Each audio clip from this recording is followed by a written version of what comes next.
Hello, part 2. So yeah, I left off just saying that he chucks, or that Jordan, yeah, I'll do a quick little recap. So I said in the previous video that Jordan Peterson's characterization of Marxism and postmodernism was completely wrong. And yeah, this is about 2/3 of the way through his argument. This is where he starts to go, and I have to be honest, I couldn't listen much further past this point, because his two main premises are false. He's working off false premises. So there's no point in listening to anything else that he has to say, as far as I'm concerned, because even by his own argument, he's already failed. So what he claims is that modern postmodernism, contemporary postmodernism, as opposed to postmodernism from 70s, 80s-ish times, he claims that they emerged out of the Marxist framework and kept the framework of the oppressor-oppressed lens, but just transferred it to privileged and non-privileged groups. As I say, that's a complete mischaracterization of both Marxism and postmodernism. But more importantly,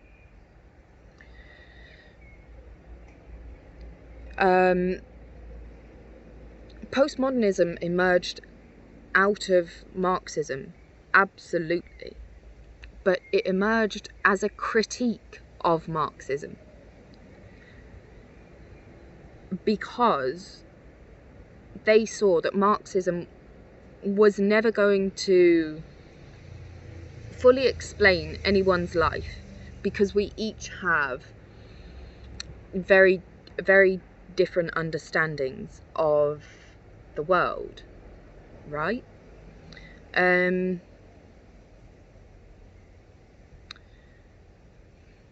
So yeah, from that point on, I really couldn't listen too much, because it became very clear that, oh yes, so he started talking about postmodernists and radicals driving the politically correct movement. Now, postmodernist theorists do not do that. Do they say that there is power in language? Absolutely. Do they say that there is a power play in all language being used? Absolutely. Do they try to enforce how to use language based on that? No. No. No. No. What they do say is, like Derrida, I believe, argues that, you know, if the connotation of man versus the connotations of woman has more power, right, which it does, we all know. Is anyone arguing with that? Do we all know that within the paradigm of man and woman, we have a positive and a negative? Do we all know? Can we all agree on that? Are we all aware of the history that means that man has certain connotations and that woman has other certain connotations? Yes, we are all aware of that. Okay? So, when a man is talking with a woman, and when a man is interacting with a woman, and when a man is interacting with the world, they should be aware of that power that they have, even within language. And they should try to minimize the violence and that means a very particular thing, which I can't really go into right now.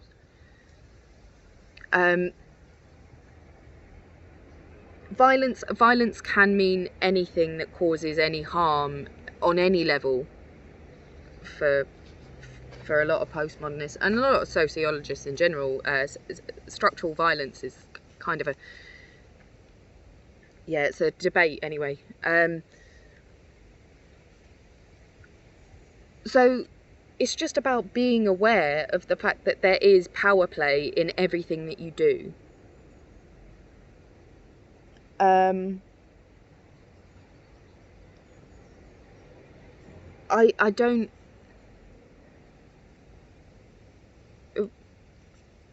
understand what's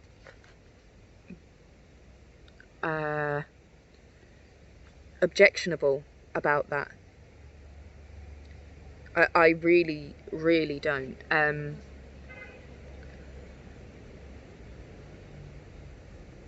Because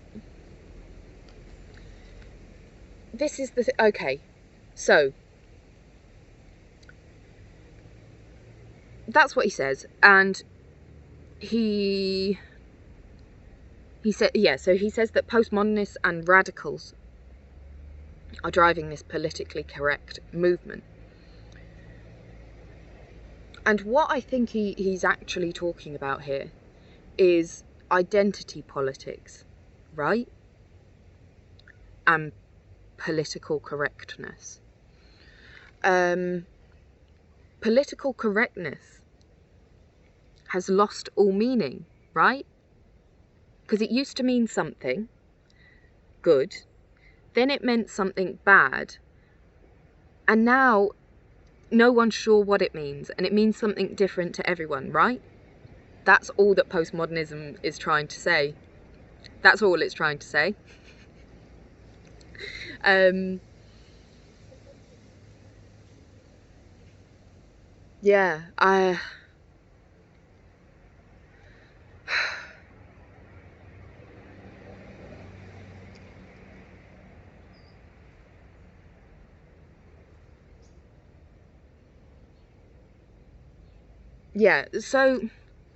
So identity politics and the no narrative should have privilege over any other narrative thing. That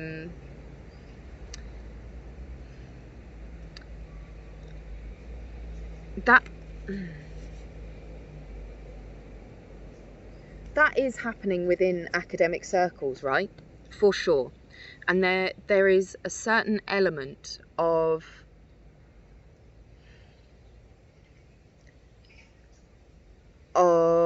critical theory,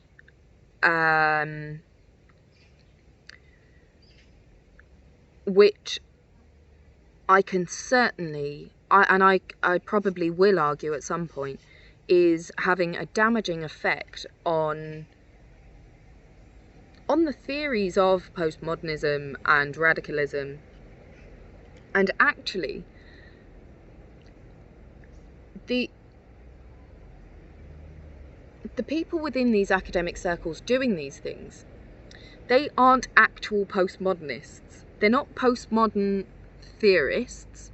They don't do any of that stuff, you know. They're not representative of postmodernists. But for example, I can most certainly think of a lecturer that I had who used part of a postmodernist argument to explain why race is a social construct completely, with no real anything in the world. Okay? Now that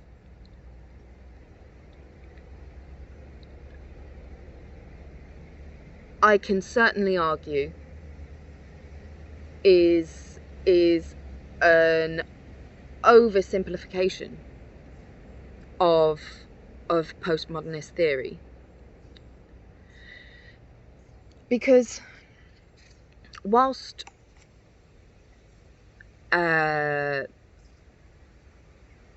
race and gender and all of these things are social constructs.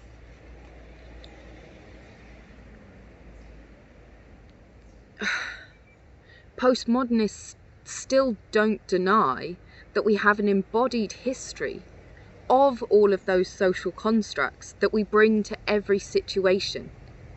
Okay? So they don't go, well, there's nothing real. That's not the argument. The argument is so much more sophisticated than that. Trust me, because it's taken me ages to even start to understand it, right? A long time, because I am dense. You know, it takes me a while to really actually understand stuff. And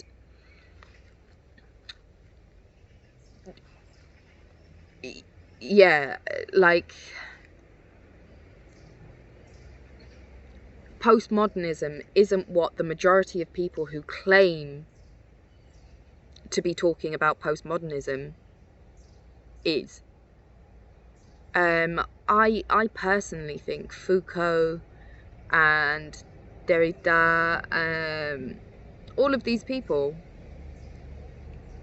would be really pissed with their work being oversimplified and reduced down to these talking points.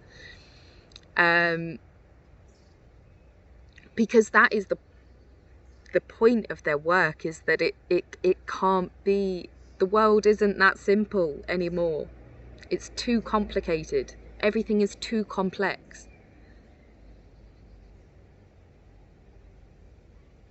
That's all they're saying.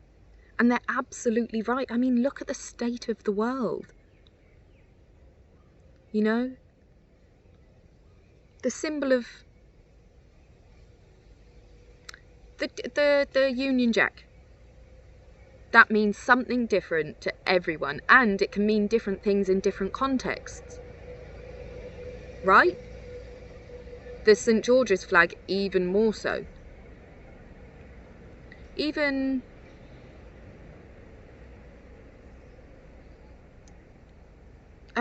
the EU, that symbol, that means something different to everyone in the world.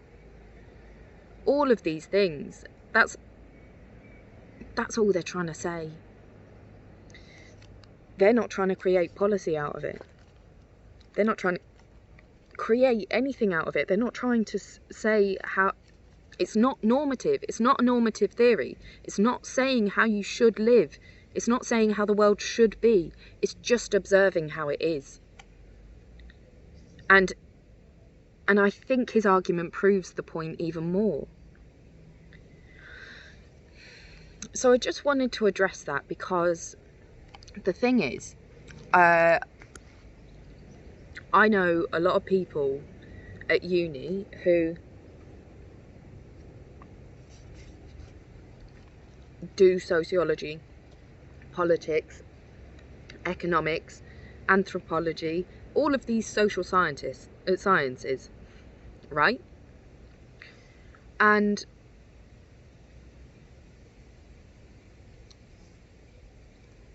probably the only real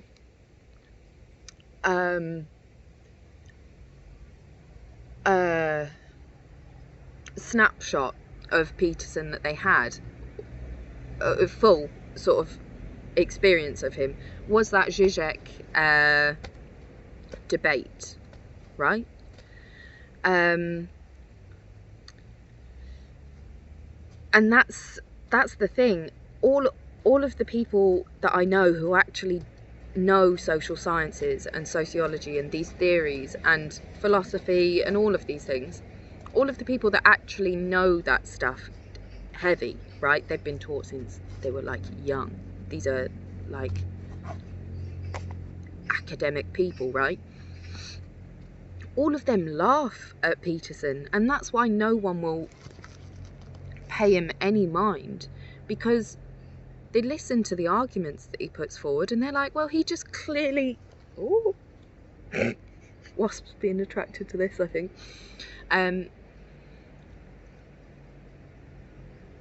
Yeah, they see that and they just go, well, he clearly doesn't know what he's talking about.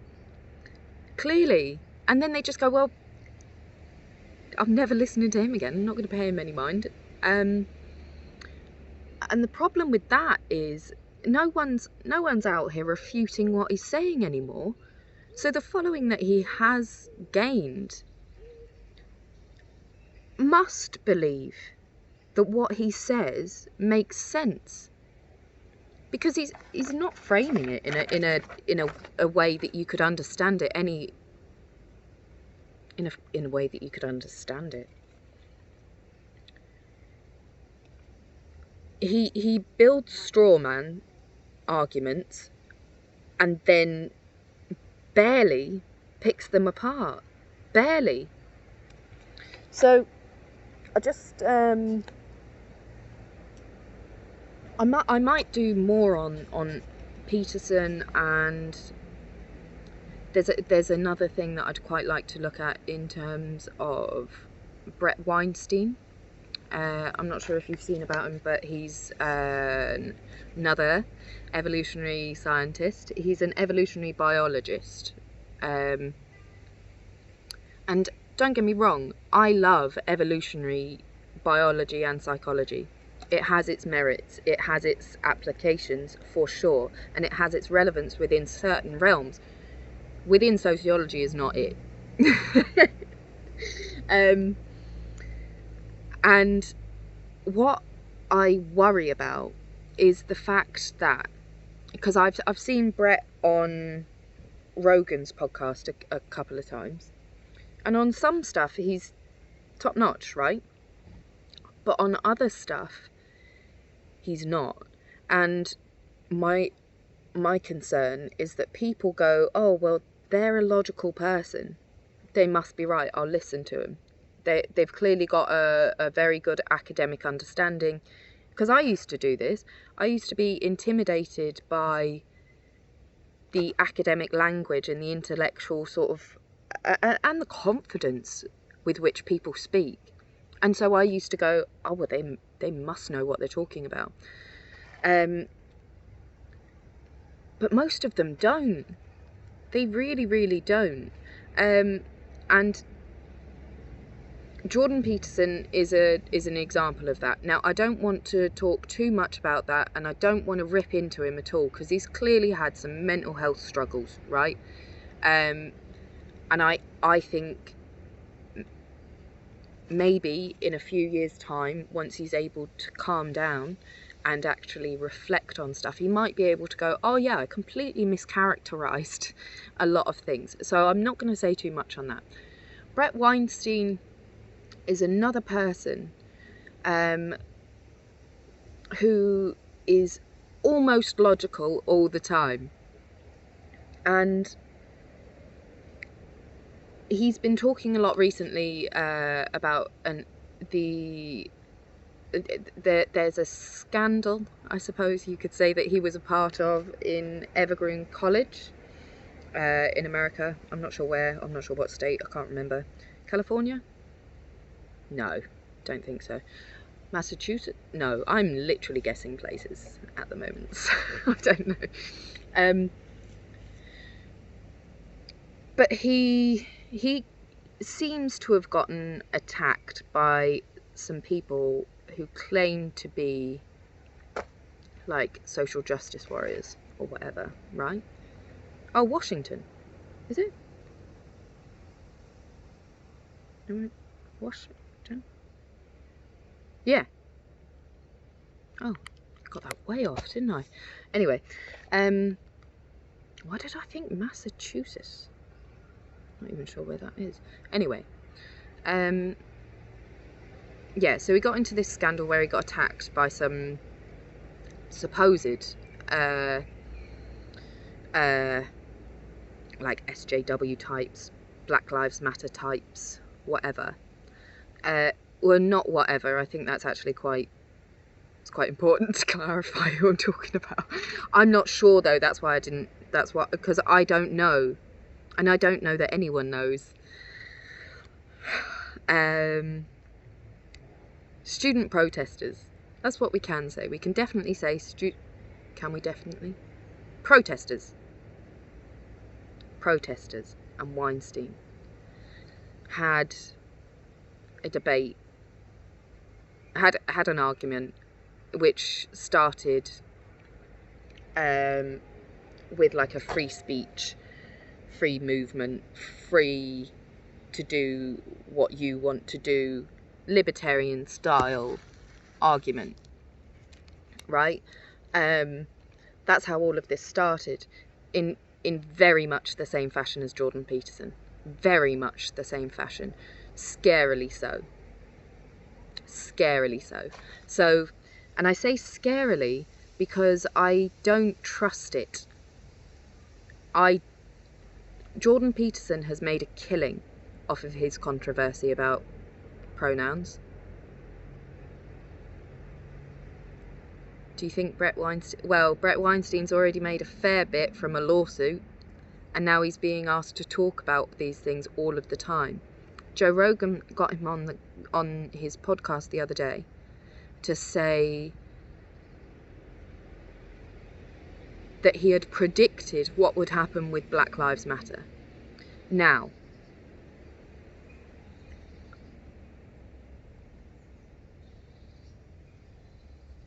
I feel that the argument he decided to have in Evergreen is a valid argument, don't get me wrong. I don't think anyone should be forced off of campus to show solidarity with any group. No one should be forced to do anything. Of course, I agree with that. That's his central argument, and I completely agree with that. Did he need to turn it into the public spectacle that it was, to rile people up, to then create protesters to go and walk amongst and get attacked by? I think that I'm not sure that I trust that at all. And because of the ruckus he got into, I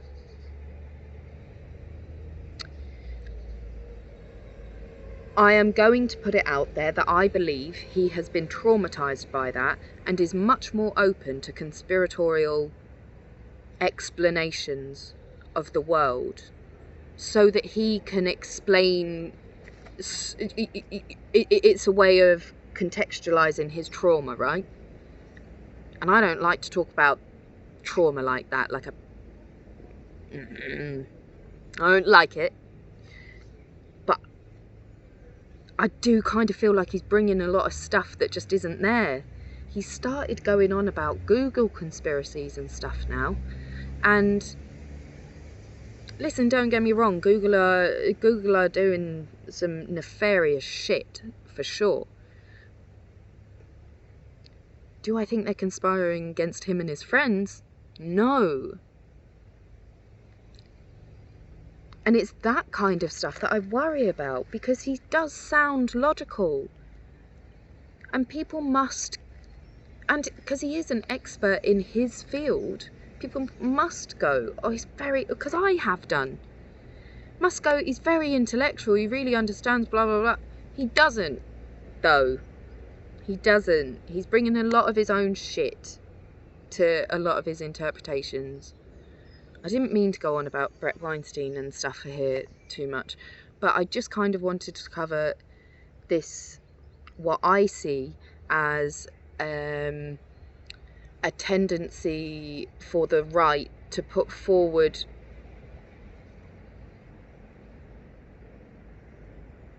what sound like logical arguments from logical people, from experts, but actually they're not logical arguments, and these people are experts but within a very specific field, and they should probably not act as if they're experts on anything other than that. So yeah, that's my thoughts. Cheers.